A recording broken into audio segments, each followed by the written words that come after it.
Hey, what's up everybody? Welcome back to Help Guys. So for today's video, I'm going to show you how to clear up your RAM and increase your storage on your Android device. So go to settings. Here, search RAM, RAM, right there. And click on the RAM Plus, battery and device care.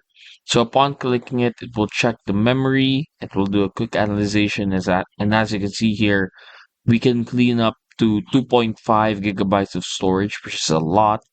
Now, if you don't want to have all the apps cleaned out, because it will clear everything out, you can select it manually what apps can be cleaned out.